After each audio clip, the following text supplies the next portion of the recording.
Hey guys, my camera gave me a little wonky zhuzh there, so I'm not sure if everything is working great here or not. So I'm going to give everyone a couple seconds to join up with the live broadcast here, and then when you do join, let me know if you can see and hear me okay.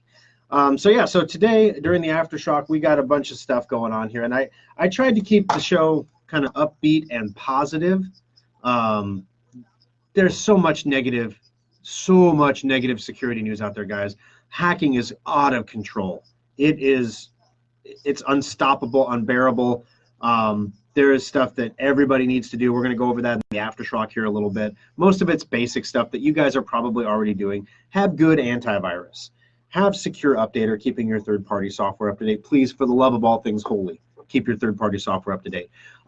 Get your computers in for maintenance checkup so we can make sure you're running the most recent version of Windows 10, that you have all your updates, that if there is a major patch or BIOS update available for your computer that it needs for security reasons, we will get that for you.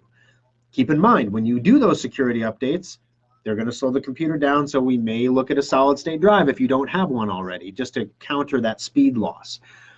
So anyway, awesome, love it. Thank you, guys. I appreciate it. Thank you, Blake. And I saw your comment there about the Mac versions of the software. We can do it for Mac. It's not that it can't be done. It's just that the time invested. The Drive Advisor is a free program. So, for example, we have another computer repair shop in Florida that uses Drive Advisor for quite a bit of stuff because it's free. You know, why not? And for whatever reason, there was one particular hard drive that Drive Advisor was saying was bad when everybody else said it was fine. And it was just that one particular make and model of drive. And he's like, why is it doing that? And it's like, well, if it was here on the bench in the shop, we'd sit down and try to figure that out. But you're in Florida, we don't have the drive, we can't examine it. And he's like, I'll do whatever, I'll examine it with you. And we're just like, it's a free program, man. we can't spend tons and tons and tons of hours, troubleshooting one drive in a free program. Now the thing is with Mac users, there's a lot more PC users than Mac users, and Macs. Unfortunately, I just checked in a Mac on Thursday in the Lincoln Service Center in the new shop over there. Customer brought it in because it had a blinking file folder with a question mark on it. The hard drive failed, and Macs will mask a hard drive failure until the end of time, and then it suddenly is like bad, and you have to replace it. Which is again why it's so critically important that you get preventative maintenance checkups done on your Macs, because we check the hard drive during that process. But with the Drive Advisor, I'd like to make it for Mac, honestly, but the problem is there's just not enough users. So we would have to charge for it. And then all of a sudden, when we start charging for it, it becomes an actual product with an expectation of support. And then everything goes off the rails at that point. So maybe someday, we'll make a separate version of it, because it has to be coded in a completely separate language than the PC one. You can't just flip a switch and make it for Mac. You have to okay, how does the program work, and then replicate that in a different programming language. We might someday, but I wouldn't wait to. We have other things in the works right now.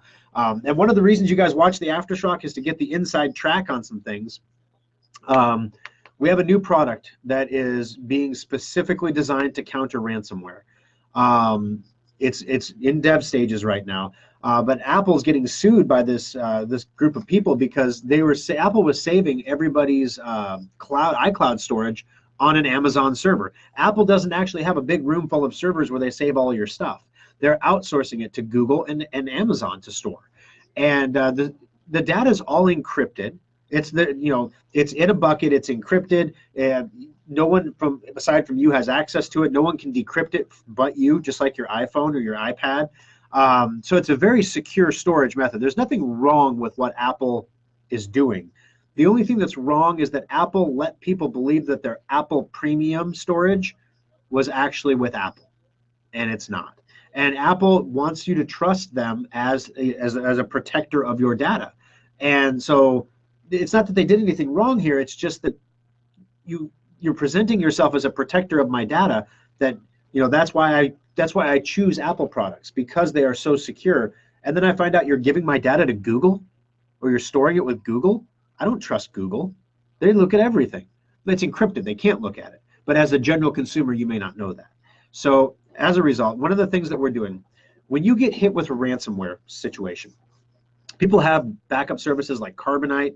They use other types of things out there, and Dropbox, for example. And what ended up happening when people get hit with ransomware is it encrypts all the files on your hard drive.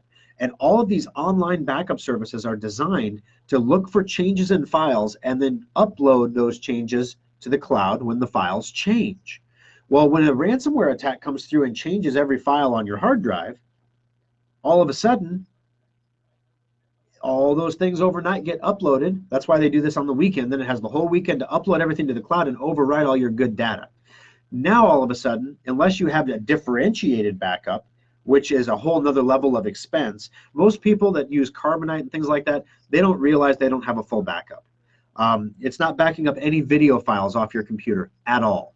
It is not backing up any files larger than I think it's it's not 2 terabytes, that would be ridiculous, 2 gigabytes in size.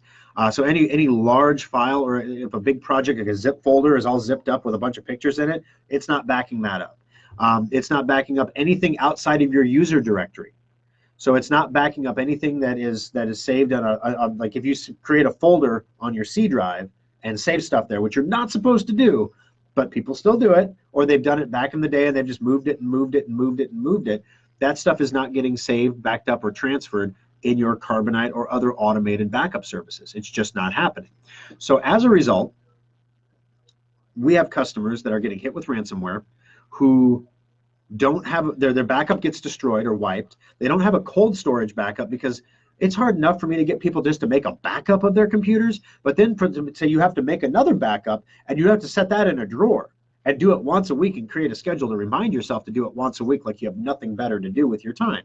In fact, the people who are the busiest are the people that need to do that the most, and those are the people that don't have time to do it. So what do you do? So the other challenge you have is if you're a business.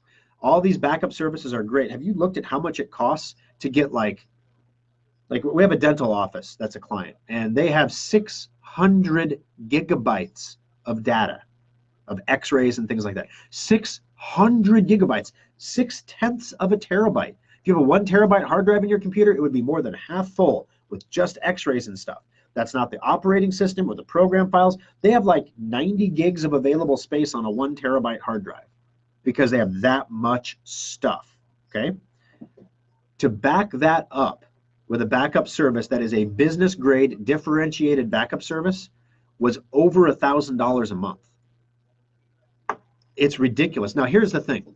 The storage that Apple is using, the storage that all these other places are using, there's different levels of storage available with Amazon.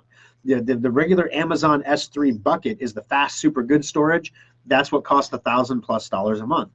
But Amazon has this other type of storage called Glacial Storage. Now, Glacial Storage is designed, it has fewer redundant backups.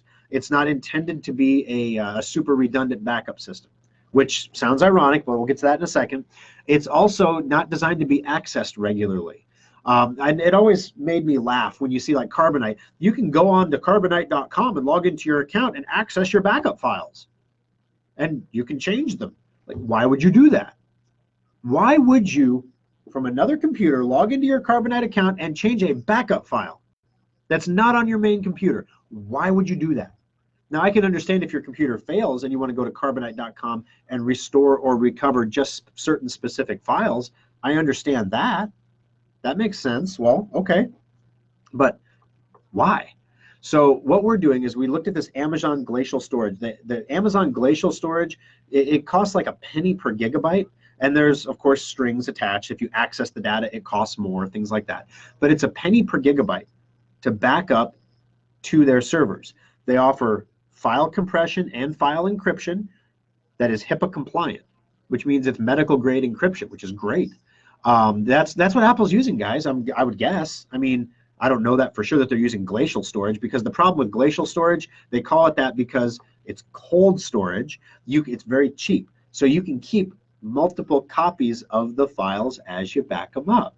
So we can take this Glacial Storage and we can roll you back in time to a specific point in time and say, ba, ba, ba, ba, here you go. Congratulations.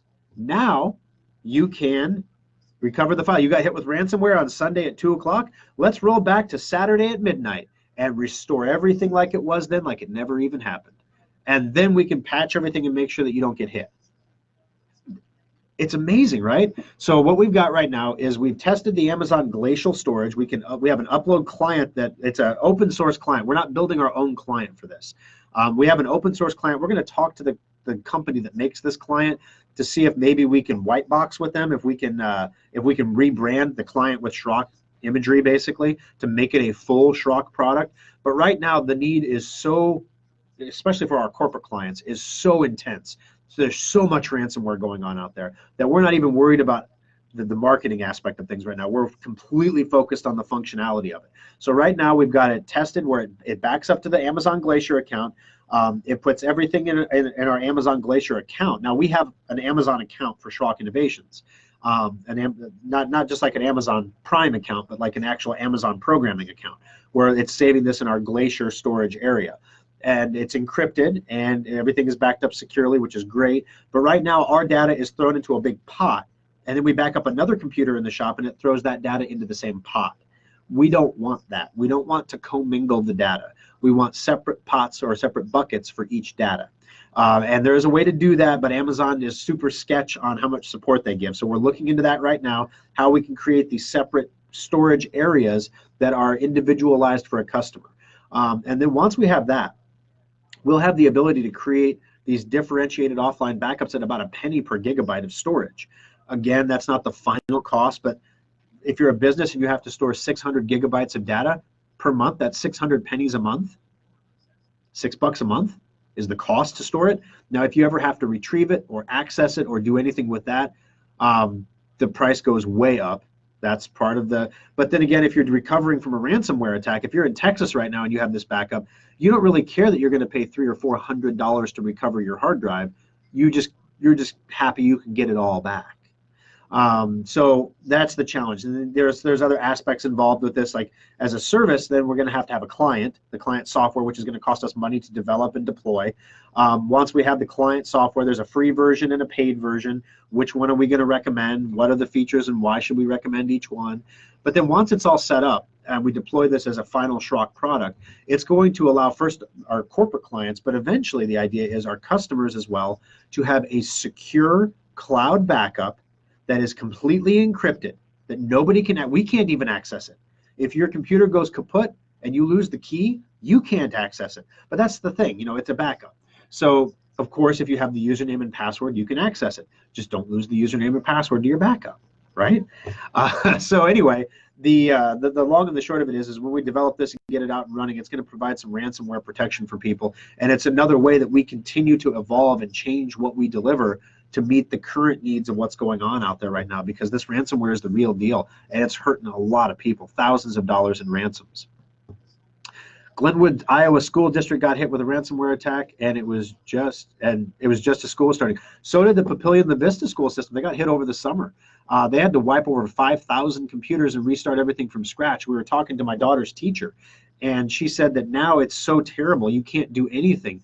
IT has everything so locked down that you can't literally go to a website and download something.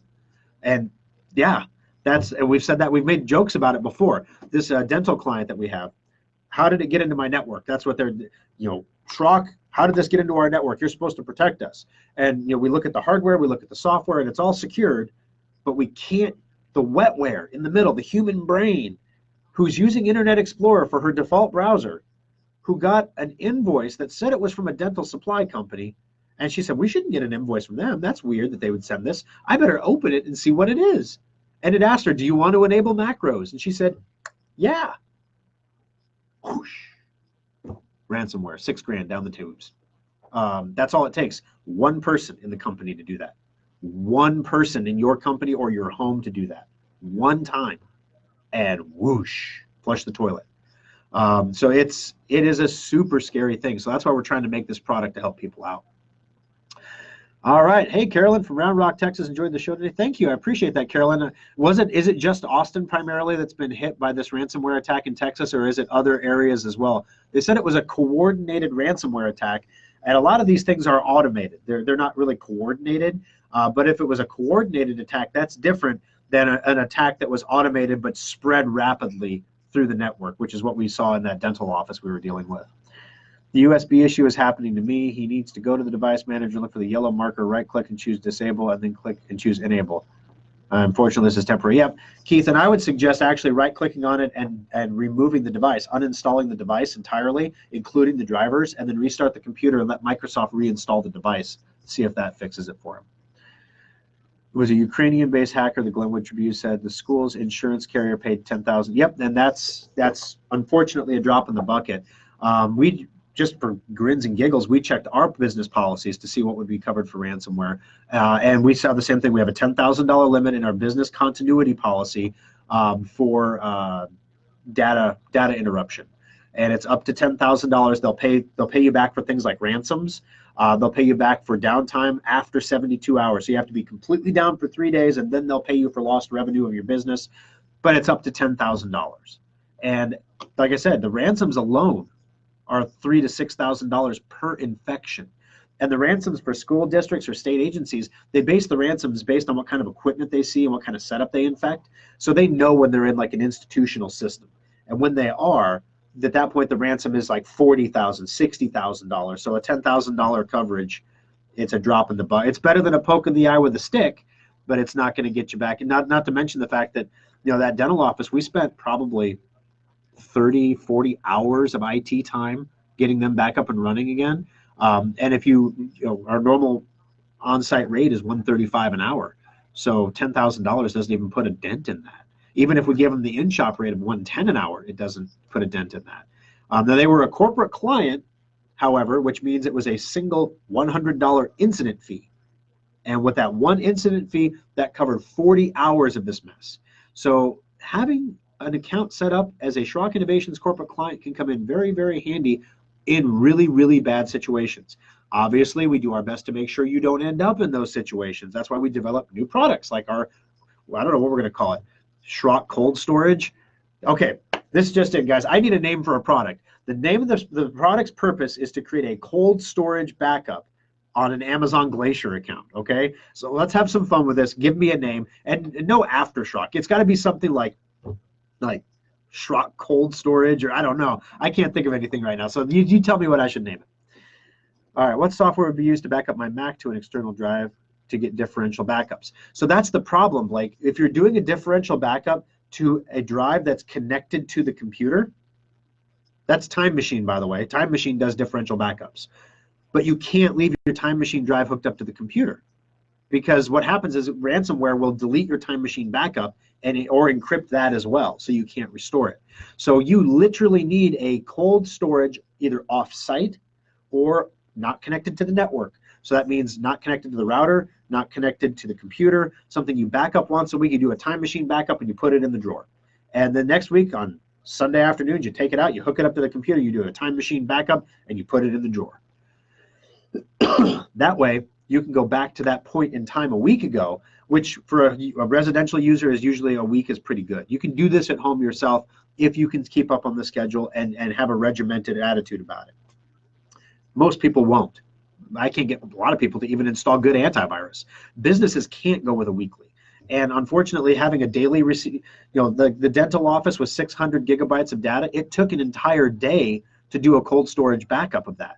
And that was with the hard drive hooked directly to the computer. If you were doing that over USB, it could take a day and a half to back all that data up. So literally, if you started the backup when you closed at 5 o'clock at night, the backup wouldn't be done till noon the next day. And then at 5, you'd start another backup. But you've been changing it's a nightmare of a mess. So what the cold storage differentiated backup does is it will continuously, the first upload is going to take forever, like a whole weekend plus.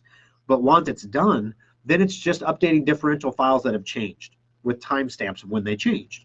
So then big bad ransomware dude comes in and encrypts everything on your computer, and the computer diligently just starts uploading its encrypted data like it's supposed to, but it's all timestamped. So now we can go back in time. Now the challenge here is the 600 gigabytes of data that this dental office is storing isn't really 600 pennies, because we're saving differentiated copies of the data. That means we could have, if you take one x-ray for a patient, then you add another x-ray, that's a second file. Now the third x-ray, that's a third file. The same data, but just incrementally more data, third x-ray, fourth x-ray. So what ends up happening is you could have 1.2 terabytes of data, 2.4 terabytes of data, but really only have 600 gigabytes of recoverable data, because it depends on where that point in time is. So now we have to make decisions about how long do we keep data. Do we keep it for 90 days, 120 days? Do we keep it forever?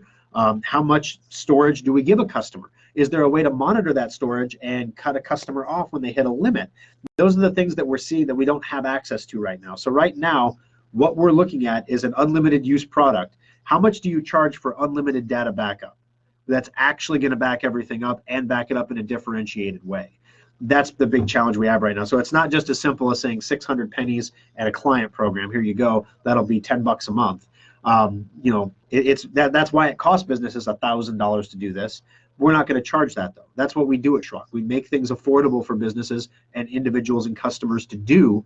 We charge a fair price for what we do, but we're not looking to make $1,000 a client and you know, retire to the Caribbean off your backups. I mean, it'd be a nice dream, but it's not going to happen at Schrock. Okay.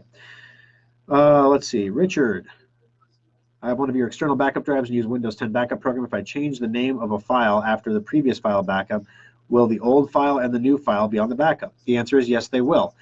It'll be differentiated by time, though. So when you go to restore that backup set, it'll ask you as of what time do you want to restore it. And if you pick the time before you rename the file, that file doesn't exist yet.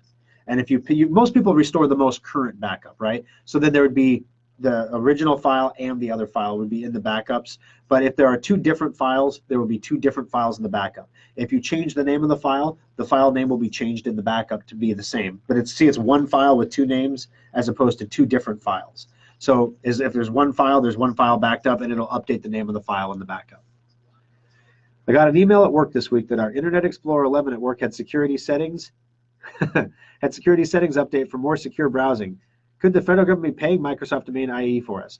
The federal government does pay a ridiculous amount of money to Microsoft to maintain old software and hardware. Microsoft does have extended support available for products like Windows 7, Windows XP.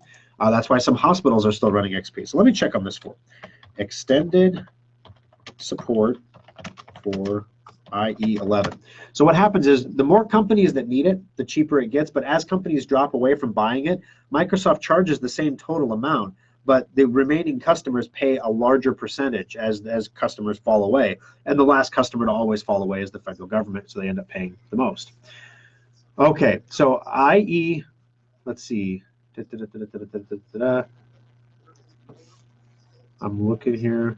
It looks like it is still under extended support until 2020. What happens if customers did not move to the latest browser in 2016 when IE was killed? What if my enterprise line of business application has a dependency on a version of Internet Explorer that has reached its end of support in 2016? Okay, Microsoft introduced a backward compatibility feature for resources to help customers upgrade to Internet Explorer 11. Okay, in order to ease migration to IE 11. IE 11 will be supported through January 14th of 2020. So if you're paying for extended support, you can get support through 2020. But I can guarantee you that most dental offices and small businesses are not paying for extended support. The federal government probably does. I would bet you that some state agencies don't even do it anymore. But a lot of these applications require IE, and they are all going. Extended support is done in 2020. Microsoft's going to cut the team. So it's possible they could have some extended support options until January 14th of 2020. Frozen. At first, Richard, I thought you meant the video was frozen. I'm like, no, not again. Burr storage, Schrock, Burr. Burr. How many R's is that anyway? The ice bucket, cold storage. When you get data, it would be like having an ice raid. That's a good one. Keith, that's a good one there. I'll give you that one. Ice backup, accessed only in case of emergency. Ooh, lovely. Kimberly. Schrock ice in case of emergency. I'm going to heart that one, I think. Can I heart that one? I can't drop a heart. I can only drop a like, and I can unlike, and I can like, but that's all I can do. All right. Vanilla ice. Why you always got to be racial, Keith? It was 20 local governments across the state. They haven't released the names of which ones were affected. Good golly. So it wasn't just Austin then. It was across the entire state. Polar Schrock?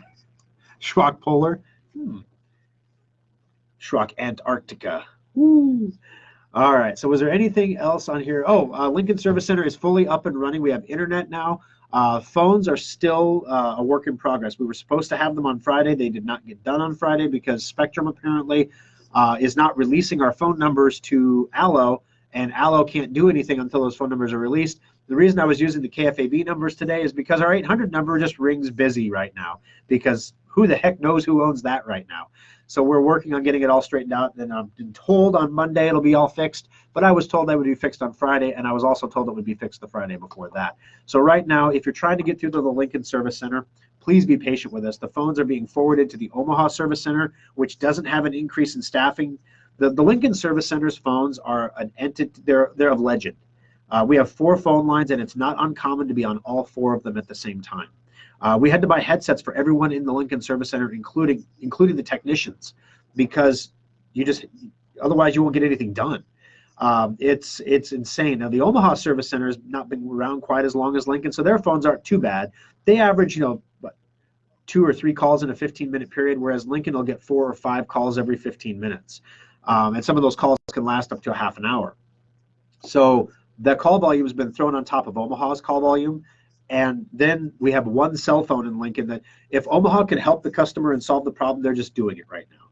But if it's somebody who's checking on a status for a computer or something like that, then Omaha's transferring that call to the Lincoln cell phone, where we can actually talk with the customer and help the customer out there that way. So it's a hell of a Charlie Foxtrot right now, but we're working through it. And I appreciate your patience with us on it. But the service center, from an operational perspective, is fully operational. So if you're going to bring it in for a preventative maintenance checkup, I'd recommend you do that pretty quick. When we sent out emails, we sent emails to Omaha and Papillion customers only. We just sent out the email to Lincoln customers yesterday, just because we wanted to give ourselves an extra week to get everything polished and working well in the service center, and just in case the phones weren't finished, it'd be fine. We also have not really pushed on Facebook yet. I've done the radio shows. We've sent emails to Lincoln clients, but the Lincoln radio show aired on Saturday. So Monday is going to be a crazy day in there. If you can get your computer into the Lincoln Service Center today, we're open from noon to 5. I would recommend it. All right. Let's see. Now they use polar shrunk. Now they use smoke signals, also pigeons. What did I miss? Oh, Texas is using pigeons and smoke signals? Okay. Let's see. Apple got sued. Google says you have bad passwords. We talked about Blue Keep, how some stuff might break next week if you have old programs. Galaxy, Trend Micro talked about that. So yeah, I got all the stories covered that we need to get covered. I guess I wanted to let everybody know, if you're in Lincoln, if you're watching from Lincoln right now, I am absolutely terrified that people are going to drive past our old location and see that the signs are down and think that we just went out of business. It's super duper scary. We're going to do postcards later on. We're going to do all these different things to try to let everybody know that we're still around in Lincoln. We're 2 blocks south of Pine Lake on 14th. We're like a mile from where we were. But the service center, when you go in there and you see it, you're going to understand why we did what we did. When you walk in the front door and you're used to walking into the Lincoln Service Center that had its big halogen lights and its gray concrete, it kind of had that communist block feel about it. It didn't look that way when we first did it 11 years ago. Everything was shiny and spiffy, but concrete doesn't age well, guys. I would not recommend concrete countertops for a kitchen. I wouldn't do it. As a guy who's lived with concrete counters for 11 years, I would not do it. The floor in the Lincoln Service Center held up pretty well, but the application is a little dated now. The choice of wood was a little dated.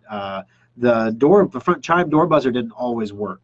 Even though we replaced it like every other month, it would just randomly, like a ghost, stop working. So people would walk in and we wouldn't know they were there until we turned around and saw them. And you had that 5-mile walk of shame down that hallway to get to the front desk. And so you're walking in and your heels are like click, click, click, click on the floor, or worse yet, it's snowing out and there's a mat in front of the door, and then the rest of the way, though, is super slick concrete. So like the new Lincoln Service Center, the floor is actually textured to prevent slipping. It's amazing. The front desk has an ADA accessible counter now, which we did not have in Lincoln. You had to lift your computer up to chest height and put it on the bench. Well, not everyone can do that. Now, we're obviously running out and helping people that need help, but we couldn't always see the people outside that needed help because we were down a big old long hallway. and there was a small flight of steps to get to the parking area that was set off to the side where we couldn't see. The new service center has parking right in front of the door. We can come out and help you bring things in. We can put them on the ADA accessible counter at waist level so you don't have to haul them up in the air. We get you all checked in. We take it in the back where we now have, Lincoln was like the smallest shop. They had about 25 bench spots. Now they have 40 bench spots, just like Omaha does. And the guys in the back were actually complaining that the back room is too big now. Like it takes too long to walk the bench. To do their laps got bigger. So we were joking about our step counters are going up because to do your laps around the benches, we have the same number of technicians, but we have twice as many bench spots. And a lot of the things we do are automated scans and things like that. So we have to start them and then you can walk away. Well, you got to make your laps and get back to them though, so you can check on them. And so the guys are like, oh man, I'm racking up the steps. I'm going to be losing weight. There's not as many food places over here. So I got to go a little further for food. So I don't know if I just go to the gas station, I have to drive now. I can't just walk. So I don't know. Maybe it's a good health thing. I don't know. But it's going along very well there. So guys, if you're in Lincoln, please let your friends, your neighbors know that Schrock is still kicking and doing great, and that we are at our new location 2 blocks south of Pine Lake on 14th. Iceberg Drive. Maybe you should give everyone your latitude, longitude so they can plug you into a GPS. I don't know the latitude and longitude, honestly. I should do that. Polar Thor. It's the Thor pole. So cold. Oh, golly. Let's see here. At least no one has said Thor's hammer or Stormbringer or something like that yet, right? Oh, golly. Oh, one other thing, guys. I know a lot of you, in fact, pretty much all of you, have voted for us in the Best of Omaha competition. That ends on the 20th, which is 2 days from now. After that, we will be drawing the winner for the $600 Resolute laptop. So stay tuned for that. If you voted for us in Best of Omaha and you emailed me your voting certificate, you would have already gotten several emails back from me about different ways you can enter or get things, unless you voted like in the last day. I haven't done it in the last day or two. But just a few days ago, I sent everybody over 300 reply emails, and I have to do them individually because there was like, I didn't plan this. I just, let's just do it. And now I'm like, oh my gosh, this is like a forever and a year to do. But I sent reply emails back about how you can get extra entries. Option number 1 is you can go on Google and you can review any or all of our service centers. So you can review Papillion, Omaha, and Lincoln separately for 3 additional entries. You can do the same thing on Yelp. Papillion, Lincoln, Omaha separately on Yelp for 3 additional entries. There's one other thing that you can do to enter the contest. This is the last thing that you'll be able to do to gain an entry. This, ironically, is going on at the same time as the Best of Omaha is the Best of Lincoln. Da, da, da, da. So you can vote for us in the Best of Lincoln. Now, Best of Lincoln is a different animal. When you click that link and go to the Best of Lincoln site, you don't have to sign up with an email address. You don't have to do any kind of click the link or anything. All you do is you go through and you vote, and the companies are pre-chosen for you. You get a menu choice of 3 different options. Boom, boom, boom, Best of Lincoln. And you can go vote to get voted the Best of Lincoln. So basically go on there. If you go on there and you vote for Schrock Innovations, after you voted for Schrock, shoot me an email, tschrock@schrockinnovations.com, and just let me know you voted. tschrock@schrockinnovations.com. That's where you email me to let me know that you voted. The voting on that is going a little bit longer. It's going until the end of the month, but we're going to draw for the laptop. We're going to announce the winner on the radio show actually on the 25th. So we're going to draw for the laptop sometime here in the next week. The lovely Kimberly is in charge of the drawing of the laptop because she understands all of the Facebooky rules about contests that I'm just like, we'll just stick them all in a hat and draw them, right? If you have you entered 3 times, you get 3 pieces of paper. Boom. But you have to do the drawing. You have to document the drawing, basically. So we may end up doing the drawing live here on the radio show next Sunday and a free laptop going out the door that way, or we may end up doing it through a Facebook Live or something else along that way. I'm going to leave that up to the lovely Kimberly, how she, the ice hammer. Here it comes, the ice hammer. I'm going to leave that up to the lovely Kimberly how she wants to do that. But if you want to enter, you don't have to be in the Omaha metro area to vote in the Best of Omaha. You don't have to be in the Lincoln metro area to vote in the Best of Lincoln. And if you're outside of our metro area, we will ship the laptop to you at no cost for free. So for those of you who in all the diverse states that watch the Schrock show and the AfterSchrock, please go vote for us in the Best of Omaha and the Best of Lincoln. Let's see, that's the Best of Lincoln. I gave you the link for that one. And the Best of Omaha link, in case you need it, is right here. That's the Best of Omaha. So now you've got both links. The Best of Omaha, they will send you, after you vote, a proof of voting certificate in your email. Forward that certificate to tschrock at schrockinnovations.com. When you're done voting in the Best of Lincoln, they don't give you jack squat. So just send me an email and say, I voted in the Best of Lincoln. And I will add that to the other entries that I have for the Best of Omaha entries, and then we can get you going that way too. All right, last call for questions, guys. We're going to wrap it up here on the day. Anything that's bothering you? I guess, real quick question that I have for you. This differential backup stuff, you know, it makes sense for businesses. It makes a lot of sense. And we'll be able to sell this stuff for, and we're going to add it on as an option to our corporate service agreements for, you know, $100 or $200 a month to get unlimited backup for your business. Then we basically set it up in your business and monitor it for you. It'll be way more affordable than backing up with any other option you've got, like Carbonite or anything like that. And it's encrypted, and it's HIPAA compliant, and it'll back everything up, and we don't care how much space it takes up because we're going to back everything up. We'll probably end up killing the backups after 90 days because after 3 months, if you don't notice it's missing, you didn't really need it. Maybe 120. I don't know. Maybe we offer different options for that. We charge more based on those options. I don't know. The question is, I do know that consumers are going to want this software as well. I know that people are going to want to back their stuff up with their cold storage backup, with the understanding that immediately when this product launches, I don't believe we have a way to limit the amount of data that's backed up. It's just basically going to back everything up. So obviously we have to create a price point for that product for regular people that they can afford, that people would pay for, that also is enough to cover, because there's going to be that one guy that's got like every episode of The Simpsons ever made saved on his hard drive, and he's going to upload them all to back them up. We're going to have that guy, or the guy that's got 15 external hard drives and backs them up, or the guy that's a home photographer who's been taking pictures for 20 years, and he's going to back up his entire library. We know that's going to happen. And that guy will get charged the same price as the grandma that has like email and 5 documents that backs them up. So the question is, I have to come up with a price point. Unless we can come up with a way to limit the backup, which causes all kinds of other issues. If your backup stops working because you hit your limit, we got to make darn sure we tell you you have too much stuff. The problem is you can't do anything about it. It's not that you have too much stuff on your computer, it's that you have too much stuff in the backup. So, because it's backing up all the old versions of your files. So maybe for consumers, we only keep the backups for 30 days. And for corporations, we keep them for 120. That might be one way we could limit it a little bit. But long and the short of it is, what's the fair price to charge? Let me take a look and see what Carbonite charges. Carbonite backup pricing. Oh, let's see here. Protect all your systems. Compare our plans. Data backup you can count on. Business computers, servers, computers, and servers.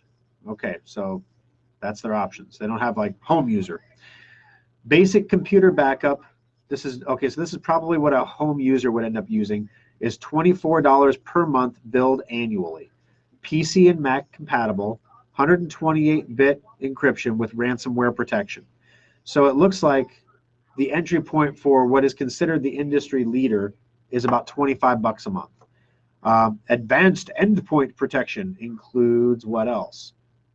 Optional local backup, so you can keep a local copy. That's the only difference in there. So you can keep a local copy of your own backup in your own office, and it goes up 10 bucks a month. And you get better encryption. You get 256-bit encryption instead of 128. So I'll ask Alfonso which level we're using. My guess is we're using 256 by default, but we'll check that out. And then a server backup is 50 bucks a month. And they don't tell you about any of the limitations. Is there any limitation? It doesn't tell me automatic cloud backup. They don't tell you how much you can back up. Okay, so if I'm backing up a server, I need a lot of stuff. And yeah, they literally don't tell you how much space you get. That is so weird. How much space do you get on a Carbonite backup?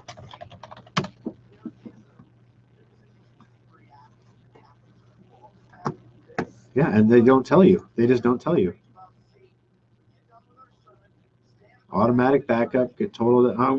I'm going to guess it's unlimited for 25 bucks a month for a home user. And for a business user, it's around 100 bucks a month, unlimited. It can't be unlimited. They would go out of business. That's the products and solutions. I don't get it. And they have backup plans that start at just $6 a month as well. So yeah, so $6 a month versus 25 bucks a month. So $6 a month would be what? Quick math. Time for a quick math.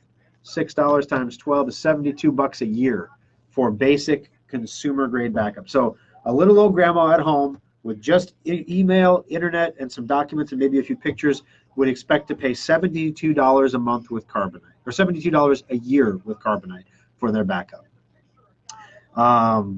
Yeah, so $6 a month though. Yeah, so I mean, Carbonite's not making a ton of money on that. They're making maybe $3 or $4 a month off each backup. So anyway, I guess what would you guys think is reasonable to pay? Billed monthly is needed, and $14.99 would be reasonable for my purposes. $10 would be much better. Well, I mean, $10 a month would put us more expensive than Carbonite. Now, granted, that $6 a month Carbonite is going to, let me see what that includes. Carbonite Safe, is that what that is? I have a single computer, $6 a month. Get you automatic cloud backup, remote file access, like we joked about on the show, and the basic level of encryption. $25 a month gets you all that, plus HIPAA compliance, which is a joke because how is the first one not HIPAA compliant if the encryption doesn't change? And for $50 a month, you also get image backups. Okay, so that's interesting, an image backup. So we're talking about a file backup here. An image backup would allow you to restore a complete image of the computer. But a way I would, so you got to think, got to be smarter than the average bear. If I take an image of my computer and save that file on my hard drive, is it not backed up as a file? Aha! So, you know, there's ways around everything.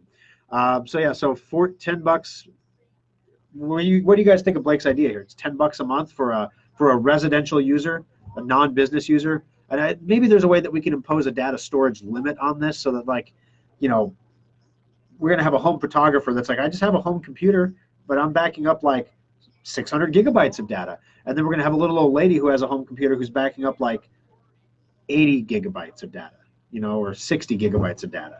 So we don't want to charge people the same price for those two things. So there's obviously some work we have to do here on this, but it's still in the development stages, which is when I like to ask you guys questions about this stuff, because if I can ask you questions about what you're looking for, that helps me design the products and design the marketing for the products in a way, because let's be honest, this doesn't mean anything if nobody uses it, right? If it's $25 a month and everyone's like, oh, I can't afford that, have we done anybody any favors? We have people that don't subscribe to the Schrock Desk because it's $30 a month. Now, I can tell you from experience, guys, when you subscribe to the Schrock Desk for $30 a month, first of all, you get half off of everything, any labor services. You get half off of hourly labor, half off of on-sites, you get half off of maintenance checkups, half off of the updates that we do for the computers if you come into the shop to do it rather than buy the online thing that we do every 6 months, the Schrock Safe upgrade. You could get it done for $40 instead of 80, and we'll do it all for you, which is cheaper than the price you can buy the product for on the website. So if you have a Schrock Desk subscription in a given year, you just off doing your maintenance checkups half off and getting discounted labor and everything else, you're going to make back the subscription price of $30 a month for the Schrock Desk. Also, you get unlimited tech support, which isn't just, hey, my computer's not working, what should I do? It's, hey, I'm trying to do a mail merge and I don't know how to take my list of addresses and merge it into my Christmas letter. Can you help me do that? Or, hey, we're trying to upgrade it from one version of Quicken to this new version of Quicken, and it's asking me all these questions and I don't know what they are. Can you help me? You know, we may not know all the answers to all these different software programs when you call, but we'll get on the phone and sit down with you and help you figure them out. And sometimes that takes 30 minutes, an hour, 2 hours. We have some Schrock Desk people who call us every day, and we have some who we haven't heard from in 2 months. So it's a wide variety of reasons why people have the Schrock Desk, but that's $30 a month. And literally, I had a conversation with a woman on the phone who I asked her, she needed help with her computer. I asked her if she was a Schrock Desk subscriber, and she, she went into the litany about how the price of everything is going up. She's on a fixed income. She can't afford $30 a month for the Schrock Desk. But here she is calling, asking for help with her computer, and she's not covered by any product or service that we have that I should really help her for free. Her problem was pretty simple. So I didn't actually need to Schrock Desk in. I was able just to talk her through it. But yeah, we can't just do the Schrock Desk for free. So at some point, there's that differentiation of, are you a Schrock Desk subscriber or not? And I can't get people to subscribe for $30. She went into this huge tirade about how, the corporations, all the corporations don't pay their fair share. And she doesn't realize she's talking to a guy on the phone right now who actually owns the corporation she's asking for help. And she's saying that the corporation doesn't pay its fair share. And, and I'm trying, you don't get political. You just don't. I understand what you're saying, ma'am. I'm happy to help you out. That's what we're here for. Let's get the job done. My job isn't to convert you ideologically one way or the other. But after like 20 minutes of this, while I'm trying to help her with her problem for free, I'm like, you know that corporations don't pay taxes, right? People pay taxes. No, corporations pay taxes. Well, no, actually.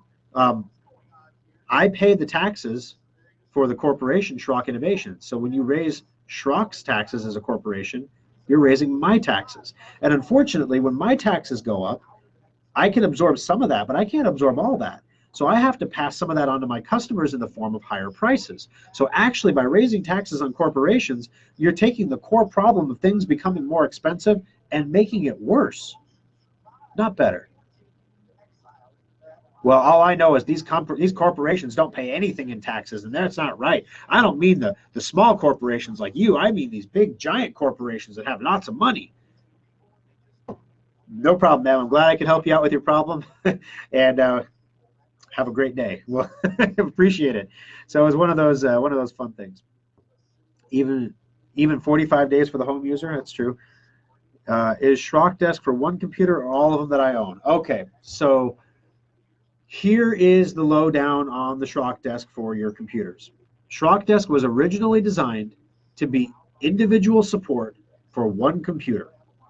So when you call in, my technicians are supposed to determine if the computer you're using is the computer that's covered by the Schrock Desk. Unfortunately, to determine that, they kind of have to get connected on the Schrock Desk. And once we're connected, we're already there. And it's like, you're already paying us $30 a month.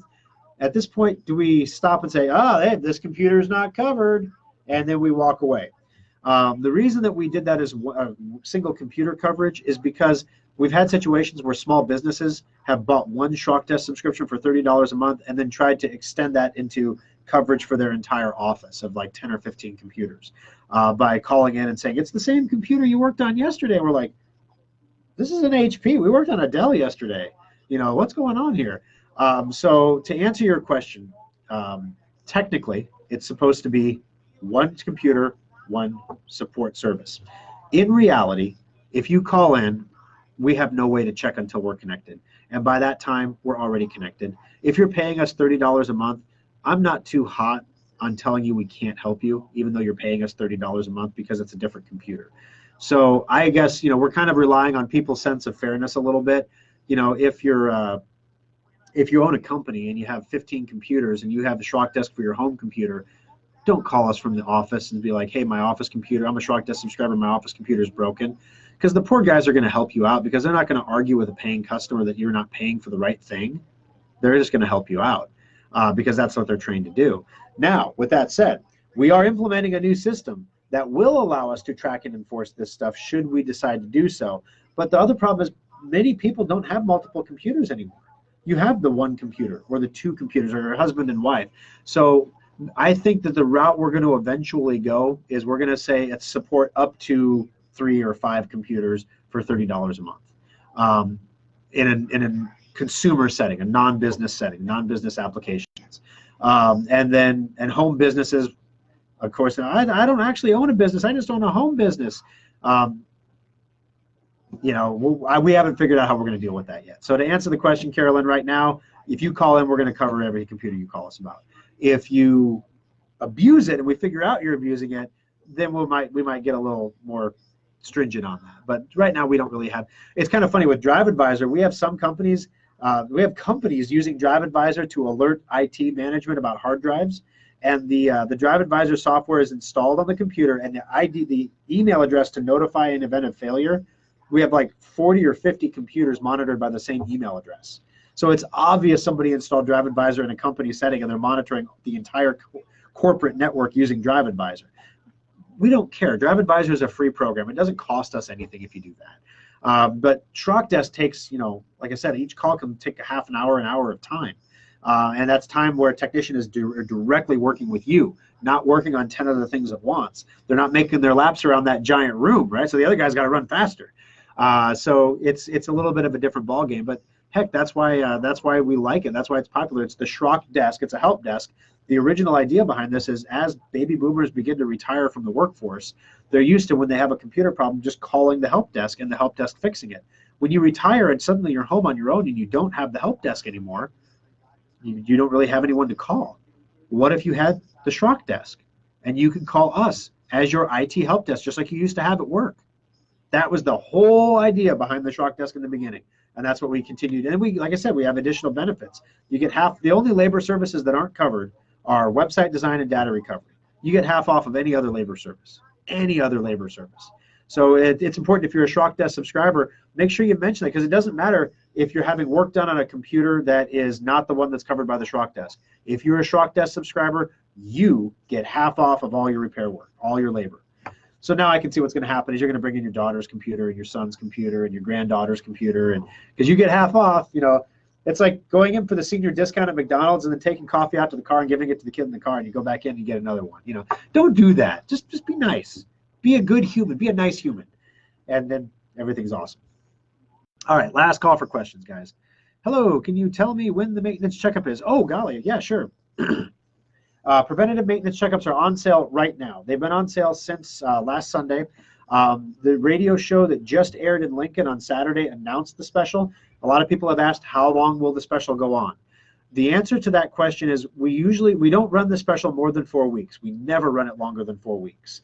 But with all the marketing channels that we have between Facebook and email and the radio shows and postcards and robocalls and text messages and everything else that we send, we don't send them all at once, because if we do that, we just get crushed and we can't provide good service. So we want them to trickle in over the course of a 4-week period. So the maintenance checkup sale usually is going to go on for a few weeks. Some people will hear about it. Every communication we send says this week, because every communication could be the last communication that we send. So just because you got an email that says the maintenance checkup is going on this week doesn't mean it wasn't going on last week or that it won't be going on next week, but it means that it could end at the end of the week. So we're 2 weeks in right now. This is week number 2. And we're still selling certificates on the website. We're selling a lot of certificates on the website, actually. First we do radio show, then we do Facebook, then we do email, and then after people have time to buy certificates, we look at our customer base of people who need maintenance checkups that haven't had one recently in the last 6 months. And then we subtract from that everybody who's already bought a certificate because they've already taken care of it, or anybody who's had a work order in the last 6 months because they've already come in and it's had someone talk to them about a maintenance checkup. Then we take that core people that are left and we notify them. So the notification group gets smaller and smaller and smaller. So if you keep getting notifications, that means either 1, you haven't responded, you haven't bought a certificate, you haven't come in for a maintenance checkup, or 2, we have a computer in our system maybe that you don't have anymore that we're telling you need to maintenance. So if that's the case, if you're getting maintenance notifications about a specific computer that you don't have anymore, just bounce us an email back. If you reply, it comes back to me. Say, hey, I don't have this computer anymore, and I'll go ahead and remove it from our system so that you don't get notified about it anymore. So there we go. Maintenance checkups are $49.99 right now, so they're just under half off. Normally they're $90. All 3 locations. If you are handicapped or disabled and you need a pickup or drop off, we put out there that we don't honor free pickup and drop off for maintenance sales because it's just too much. In reality, we do. Okay.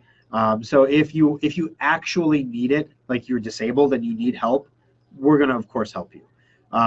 if you're super duper busy in life and you just need someone to come out and pick it up, if you can come between 8 and 9, that'd be great, because I got Hy-Vee coming at 8 and I've got a Sam's Club pickup at 10. If that's your life, which I totally get because that's my life, buy the certificate on the website, and then we can do the pickup or drop off for you like next week or the week after when it's not so crazy. All right, guys, got to wrap it up here. That's a 1 hour AfterSchrock. That's as long as the regular Schrock.